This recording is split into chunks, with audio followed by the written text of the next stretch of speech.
ஜெமினி கணேசனுக்கும் புஷ்பலதாவுக்கும் பிறந்த குழந்தை தான் அந்த சிறுவன். இந்த குழந்தையை வாய் பேச வைக்க வேண்டும் என்றே இந்த தந்தை இவனுக்காகவே வாழுகிறார். இந்த தருணத்தில் அந்த முதல் மனைவி புஷ்பலதா இறந்து விட்டார். இவரை புன்னகை அரசி KR விஜயா நேசிக்கிறார்.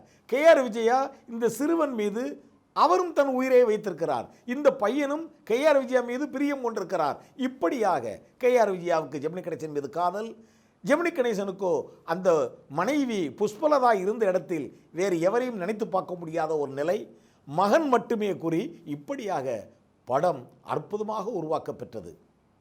படம் மாபெரும் வெற்றியை தழுவியது.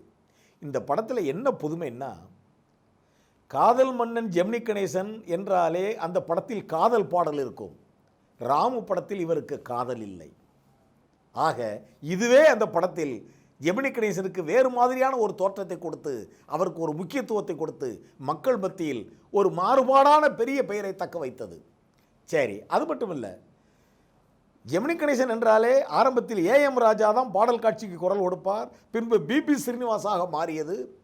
அந்த வகையில் பிபி ஸ்ரீனிவாஸ் குரல் கொடுத்து ஜெமினி கணேசனுக்கு ஒரு பாட்டு இதில் உண்டு.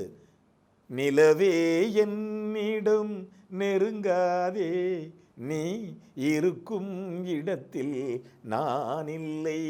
பிபி ஸ்ரீனிவாஸ் பாடினது தான், வழக்கமாக நடக்கிறது தான். ஆனால் இன்னும் ஒரு பாடல், கண்ணன் வந்தான் அங்கே கண்ணன் வந்தான், ஏழை கண்ணீரை கண்டதும் கண்ணன் வந்தான். அந்த பாட்டு TM சௌந்தரராஜன் குரல் கொடுக்கிறாரு ஜெமினி கணேசனுக்கு.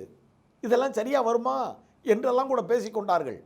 இசையமைத்த MS விஸ்வநாதன் சொன்னார், நிலவே என்னிடம் நெருங்காதே பாடல் சிச்சுவேஷன் வேற, அதுக்கு PPS குரல் உங்களுக்கு பொருத்தமாக இருக்கும்.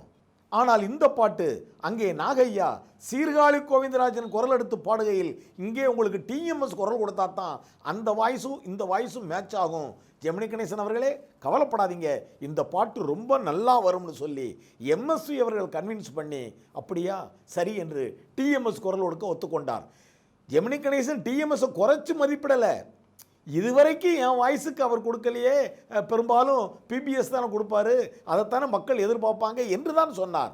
ஆனாலும் MSV உரிய சூழ்நிலை, உணர்ச்சி பாங்கான சூழ்நிலை என்று சொல்லி இதை ஒத்துக்கொள்ள செய்தார். படம் வெளியாச்சு.